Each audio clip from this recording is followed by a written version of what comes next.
Hello student, we are seeing the second topic, that is systematic of living organism. In previous video we seen the three kingdoms, that is kingdom Monera, kingdom Protista, kingdom Fungi. Now later we seen the next kingdom, that is kingdom Plantae.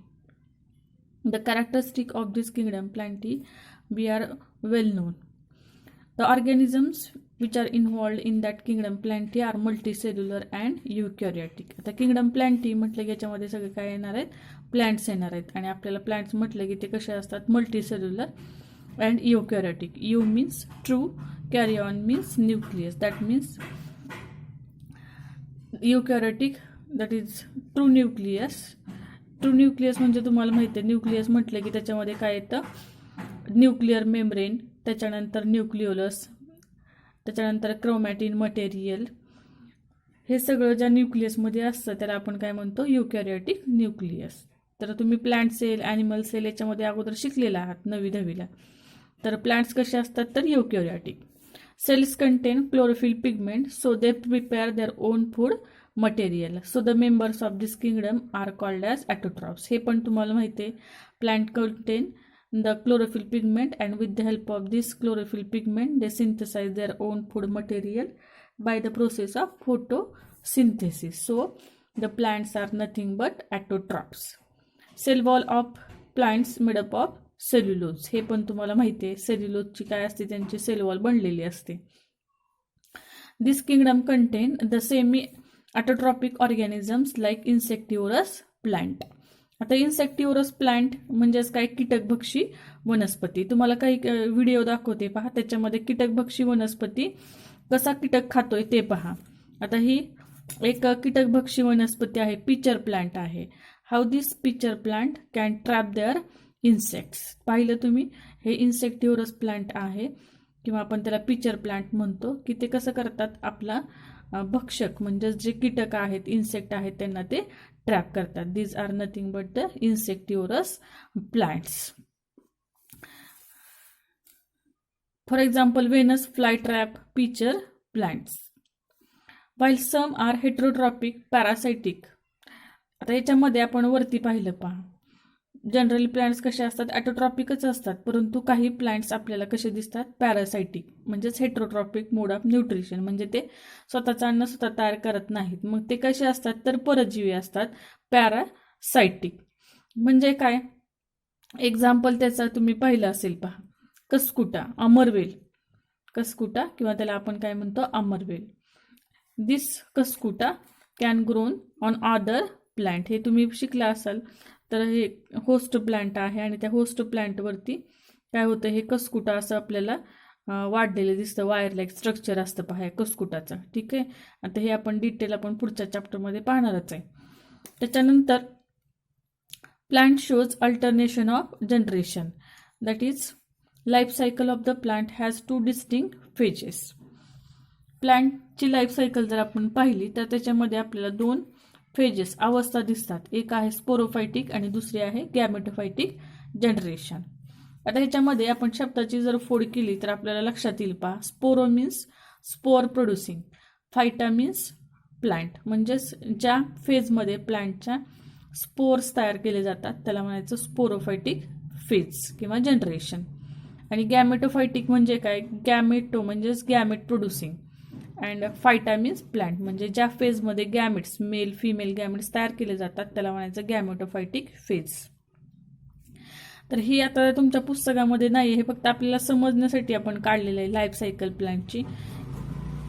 जर आपण life सायकलमध्ये प्लांटपासून जर सुरुवात केली तर प्लांटमध्ये काय असतात, flowers are the reproductive organs. This flowers produces male sex organ, that is androecium, female sex organ, that is gynoecium.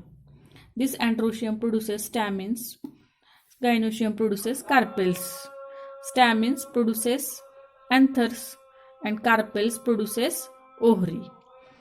This anthers produces the male gamete and ovary produces female gamete. Later on, this male and female gamete fuses with each other to form the zygote. After fertilisation. Male आणि female गॅमेटचं काय होतं, union होतं आणि काय होतं, zygote तयार होतं. आता इथं पहा, हे मेल आणि फिमेल गॅमेट्स कसे असतात, हॅप्लॉइड असतात. आता हॅप्लॉइड डिप्लॉइड वगैरे काय आहे हे आपण पुढं पाहणार आहे, पुढच्या चॅप्टरमध्ये पाहणार आहे. फक्त सध्या इथं काय लक्षात ठेवा, मेल आणि फिमेल गॅमेट्स म्हणजे इथं गॅमेट्स तयार झालेले आहेत. ही छोटीशी फेज असते प्लांटची, त्याला म्हणायचं गॅमेटोफायटिक. आणि झायगोटपासून काय होतं, एम्ब्रिओ, आणि एम्ब्रिओपासून सीड्स तयार होतात आणि सीड्सपासून काय होतं, प्लांट तयार होतं. आता इथं गॅमेट, मेल फिमेल गॅमेट जिथे तयार झालेले आहेत तेवढी छोटीशीच फेज काय असते, गॅमेटोफायटिक. बाकीची सगळी फेज काय असते प्लांटची, तर स्पोरोफायटिक. म्हणून प्लांटच्या लाईफ सायकलमध्ये 2 फेजेस येतात, एक गॅमेटोफायटिक आणि दुसरी sporophytic. This is the life cycle of plant. Later on the kingdom Plantae is divided into 2 subgroups, that is cryptogams and phanerogams. आता ह्याचं डिटेल क्लासिफिकेशन जे आहे ते आपण 3ऱ्या चॅप्टरमध्ये पाहणार आहोत. आता किंगडम प्लांटी हा आपल्याला सेपरेट पाहायचा आहे, याच्यामध्ये परत आणखीन डिव्हिजन आपल्याला याच्यामध्ये पाहायचं आहे. क्रिप्टोगॅम्सचे परत अजून सबग्रुप्स पडतात, ते आत्ता काय आपल्याला पाहायचं नाहीये. तर kingdom Plantae is divided into 2 subgroups, that is cryptogams. Cryptogams means non-flowering plants, फुलं न येणाऱ्या वनस्पती. फिनोरोगॅम्स म्हणजेच फुलं येणाऱ्या वनस्पती. तर ही तर किंगडम प्लांटी आपण पाहिलं. त्याच्यानंतर पुढचा किंगडम आपल्याला पाहायचा आहे, किंगडम ॲनिमालिया. तर ह्याचे पण कॅरेक्टर तुमच्या खूप ओळखीचे आहेत. हे 9वी-10वीला तुम्हाला सगळ्यांना झालेलं आहे, त्याच्यामुळे आपण जास्त काय डिटेल पाहणार नाही. तर किंगडम ॲनिमालिया याच्यामध्ये काय येतात, animals. The members of this kingdom are heterotrophic. हे तर तुम्हाला माहितीच आहे, आपण काय आपलं अन्न तयार करत नाही, म्हणजे आपण कसे आहोत, हेटेरोट्रॉपिक ऑर्गॅनिझम्स आहोत, animals. They are multicellular eukaryotic. Multicellular eukaryotic. Cell do not contain cell wall as well as chlorophyll pigment. आता सेल वॉल नसते, तुम्ही ॲनिमल सेल शिकलाय, त्याच्यामध्ये काय नसतं, सेल वॉल नसते, त्याचबरोबर क्लोरोफिल पिगमेंट पण नसतात. They have capacity of locomotion, that means the animals can move from one place to another place. Growth is definite, म्हणजे ठराविक काळापर्यंतच आपली वाढ आपल्याला झालेली पाहायला मिळते, म्हणजे डेफिनाइट पॅटर्नची आपल्याला ग्रोथ पाहायला मिळते. They have holozoic type of nutrition. होलोझोईक म्हणजे अन्न गिळंकृत करणे. आपल्यामध्ये जे आपण पोषण पद्धती जी आहे आपली ती कुठल्या प्रकारची आहे, तर होलोझोईक टाईप, म्हणजे आपण अन्न गिळतो, गिळंकृत करणे. Holozoic type of nutrition. This is the kingdom Animalia. And last point in that chapter, that is acellular organism. तर असेल्युलर ऑर्गॅनिझम म्हणजे काय पहा, तर याची डेफिनेशन जर आपल्याला करायची म्हटली तर काय करता येईल, those organism do not have specific cell structure called as acellular organism. म्हणजे काय, तर ज्या ऑर्गॅनिझममध्ये स्पेसिफिक सेल स्ट्रक्चर नसतं. आता सेल म्हटलं की आपल्या डोक्यात काय येतं, एक डेफिनाइट त्याचा शेप असेल, त्याच्यानंतर त्याला सेल वॉल, आत सायटोप्लाझम, न्यूक्लियस, सेल ऑर्गेनलीज असतात, मायटोकॉन्ड्रिया, एंडोप्लाझमिक रेटिक्युलम वगैरे अशा सेल ऑर्गेनली आपण सेल म्हटलं की आपल्या डोक्यात येतात, बरोबर आहे. परंतु असे काही ऑर्गॅनिझम आहेत की ज्यांच्यामध्ये हे काहीच नसतं, म्हणजेच सेल वॉल वगैरे असं काही नसतं, डिस्टिंक्ट न्यूक्लियस वगैरे असं काही नसतं. याला म्हणायचं acellular organism. For example viruses and viroids. म्हणजे असेल्युलर ऑर्गॅनिझममध्ये त्यांनी आपल्याला 2 ऑर्गॅनिझम्स दिलेत, व्हायरस आणि व्हायरॉइड्स. आता व्हायरस म्हणजे काय, विषाणू म्हणतो आपण त्याला, त्याच्याबद्दल आपण थोडीशी माहिती पाहणार आहोत. तर व्हायरस तुमच्या आता परिचयाचा झालेला आहे. Viruses are non cellular organism. आत्ताच आपण पाहिलं, व्हायरस म्हटले की त्याला काय म्हणायचं, नॉन सेल्युलर ऑर्गॅनिझम. कारण व्हायरसमध्ये सेल वॉल किंवा असं डेफिनाइट सेल स्ट्रक्चर वगैरे काही नसतं, म्हणून त्याला नॉन सेल्युलर ऑर्गॅनिझम म्हणतात. They are obligate parasite, that is they can survive only in the host cell, that is host specific. आता व्हायरस म्हटलं की कसं असतो पहा, ऑब्लिगेट पॅरासाइट आहे. पॅरासाइट म्हणजे काय, परजीवी. तर हे व्हायरसेस काय करतात, when this virus infect to any one person. आता इथं पर्सन आपण एखादा एक इंडिव्हिज्युअल दाखवलं पहा, म्हणजेच होस्ट आहे. एकदा का तो व्हायरस त्या बॉडीमध्ये गेला, म्हणजेच होस्ट सेलमध्ये गेला किंवा होस्टमध्ये गेला की तो काय करतो, स्वतःला रिप्लिकेट करतो आणि त्याची लाईफ सायकल पुढे नेतो. म्हणजेच काय, व्हायरसेस जे आहेत ते होस्टशिवाय जगू शकत नाहीत. ठीक आहे, म्हणजे ते होस्ट स्पेसिफिक असतात. They can survive only in the host. Outside the host they can not survive. होस्टच्या बाहेर ते जगू शकत नाहीत, म्हणून त्यांना काय म्हणायचं, ऑब्लिगेट पॅरासाइट. त्याच्यानंतर त्याची डिस्कव्हरी आपल्याला थोडीशी पाहायची आहे. आता हे काही जास्त परीक्षेला विचारलं जात नाही, फक्त आपल्याला याची डिस्कव्हरी म्हणजेच how this viruses can be discovered. The term viruses given by the Louis Pasteur. According to him the viruses are very poisonous organism. Venom means poison. Louis Pasteur यांनी व्हायरस ही टर्म शोधून काढली आणि त्यांच्यानुसार हे virus कसे असतात, खूप पॉयझनस ऑर्गॅनिझम आहेत. लॅटर ऑन एम.जे. Beijerinck actually gave the name virus. He observed that they are infectious soluble agent. त्यांना असं आढळलं की हे व्हायरसेस कसे आहेत, इन्फेक्शियस हानिकारक आहेत किंवा रोग निर्माण करणारे आहेत. When these viruses able to migrate in the agar gel, they name the filtrate as a Contagium vivum fluidum. त्यांनी काय केलं, हे जे काही इन्फेक्शियस व्हायरसेस आहेत they can transferred in the agar gel. Agar जेलमध्ये ते ट्रान्सफर केले आणि त्या फिल्ट्रेटला नाव काय त्यांनी दिलं, contagium vivum fluidum. Later on Stanley observed the viruses in a crystalline form. Stanley यांनी काय केले, ते व्हायरस जे आहेत ते क्रिस्टलाइन फॉर्ममध्ये ऑब्टेन केले आणि त्यांना असं आढळलं की ते व्हायरसेस जे आहेत ते प्रोटीनचे बनलेले असतात. म्हणजेच काय, viruses made up of proteins and they are inert outside the host cell. आत्ताच मी तुम्हाला सांगितलं, हे जे व्हायरसेस आहेत ते होस्ट सेलच्या बाहेर जगू शकत नाहीत, इनर्ट असतात, उदासीन. इनर्ट म्हणजे उदासीन म्हणतो आपण त्यांना. ठीक आहे, त्याच्यानंतर एक क्वेश्चन आहे पाहिजे, viruses can be called as infectious nucleoprotein particles.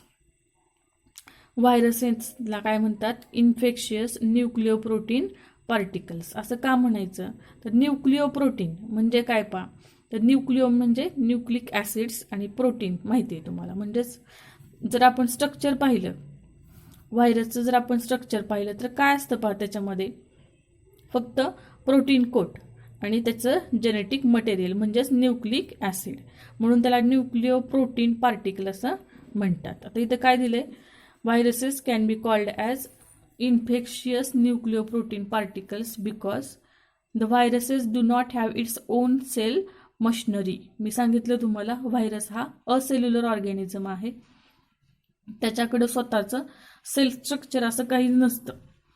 On cell machinery, त्याच्याकडे स्वतःची सेल मशिनरी काहीच नसते. They have only protein coat and nucleic acid. त्याच्यामध्ये फक्त काय असतं व्हायरसमध्ये, तर प्रोटीन कोट, त्याला आपण कॅप्सिड म्हणतो, आणि त्याचं जेनेटिक मटेरियल एवढंच असतं व्हायरसकडं. This viruses are inactive outside the host cell. आत्ता सांगितलं तुम्हाला, हे व्हायरसेस जे आहेत ते होस्ट सेलच्या बाहेर कसे असतात, इनर्ट असतात, इनॅक्टिव्ह असतात. But once they entered into the host cell they take the charge of cellular machinery of the host cell and replicate themselves. म्हणजे काय, दीज आर द व्हायरसेस, हे व्हायरसेस आहेत. And when these viruses entered into the host they take the charge of cellular machinery of the host cell and replicate themselves. म्हणजे हे viruses एकदा का host बॉडीमध्ये गेले, त्या होस्टमध्ये असणारी जी काही सेल्युलर मशिनरी आहे त्याच्यावरती ताबा घेतात आणि हे व्हायरस काय करतात, होस्ट सेलमध्ये स्वतःला रिप्लिकेट करतात, रिप्लिकेशन होस्टमध्ये करतात. त्याच्यानंतर आपण एक व्हायरसचं स्ट्रक्चर पाहणार आहोत. सोपं आहे व्हायरसचं structure. Viruses are the nucleoprotein particles. सांगितलं तुम्हाला, न्यूक्लिओप्रोटीन म्हणजे न्यूक्लिक ॲसिड्स आणि प्रोटीन कोट असतं त्याच्यामध्ये. Made up of only nucleic acids and protein coat. दिसतंय तुम्हाला याच्यामध्ये protein coat is called as capsid. And genetic material किंवा आपण त्याला काय म्हणतो न्यूक्लिक ॲसिड्स. आणि न्यूक्लिक ॲसिड्स तुम्हाला माहिती आहे 2 प्रकारचे असतात, एक तर DNA असेल किंवा RNA असेल. दोन्ही नसतात ॲट ए टाइम, एक कुठलंही तरी असतं, DNA असेल किंवा RNA असेल. म्हणजेच viruses contain only protein coat and genetic material or nucleic acid. Later on याचं प्रोटीन कोट जर आपण पाहिलं, protein coat is called as capsid which is made up of smaller subunits called as कॅप्सोमर्स.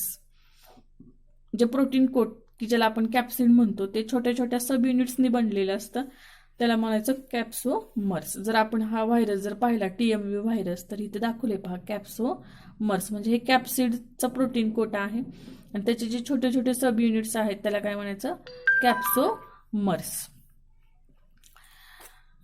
Capsid protect the genetic material. हे capsids काय करतात तर genetic material म्हणजेच DNA किंवा RNA जे असेल त्यांना प्रोटेक्ट करण्याचं काम करतात. This capsomers are arranged in polyhedral or helical form. म्हणजे थोडक्यात काय शेप दिलाय तो, आपण व्हायरसचा शेप म्हणूया. पॉलिहायड्रल म्हणजे अशा पद्धतीचा असतो शेप आपण बघणार आहे पॉलिहायड्रल. आणि हेलिकल म्हणजे असं कॉइल्ड फॉर्मचा कॅप्सोमर असतं. On the basis of genetic material the viruses are of 2 types. म्हणजे जेनेटिक मटेरियल कुठलं आहे त्या व्हायरसमध्ये त्याच्यावरून त्याचे 2 प्रकार त्यांनी दिलेले आहेत, DNA virus and RNA virus.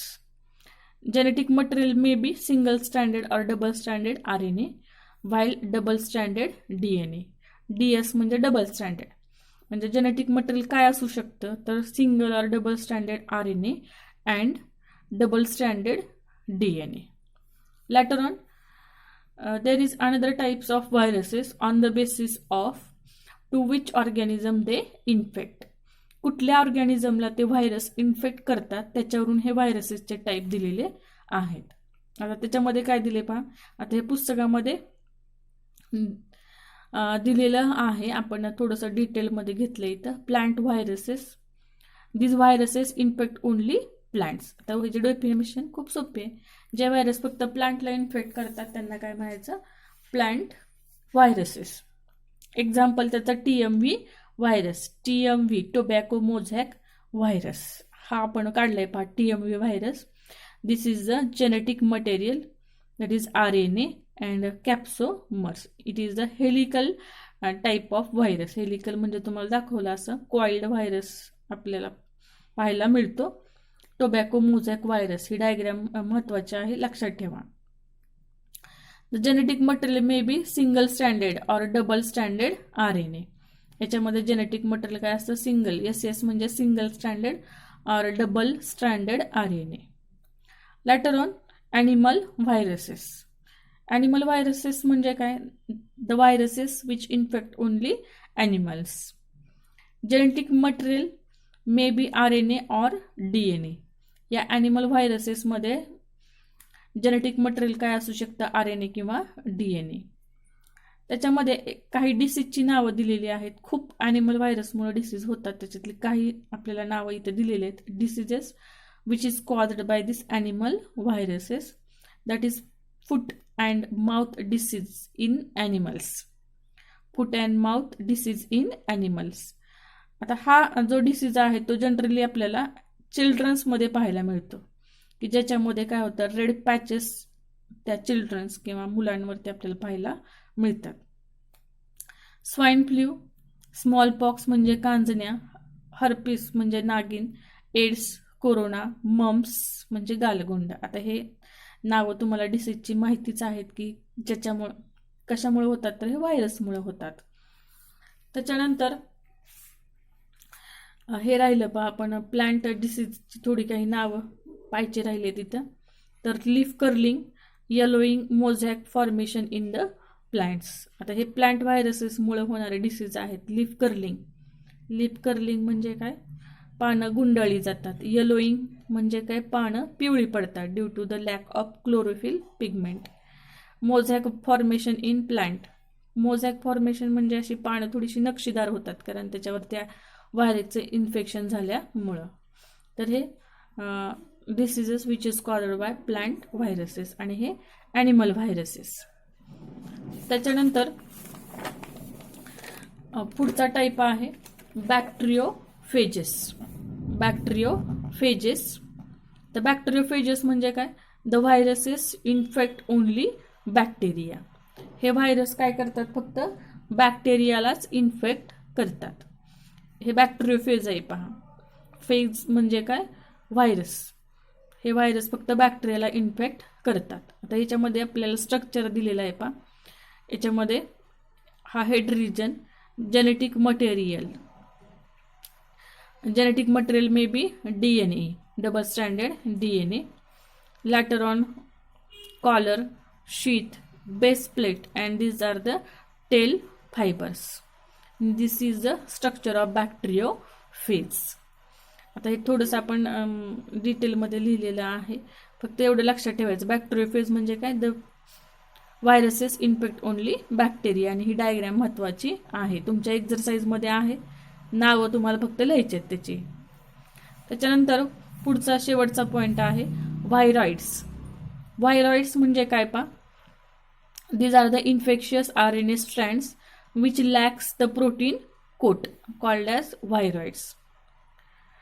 व्हायरॉइड्स म्हणजे काय? Infectious RNA which lacks the protein coat. आत्ता आपण व्हायरस पाहिलं पा.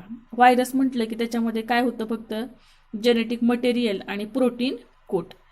तर त्याच्या पुढे जाऊन व्हायरॉइड्स आहेत आणि त्या व्हायरॉइड्समध्ये काय? फक्त जेनेटिक मटेरियलच असतं म्हणजे RNA. काय आहे? RNAच फक्त असतं त्याच्यामध्ये. त्याच्यामध्ये प्रोटीन कोट नसतो. त्याला म्हणायचं viroids. They are acellular organism. हे तर तुम्हाला माहितीच आहे.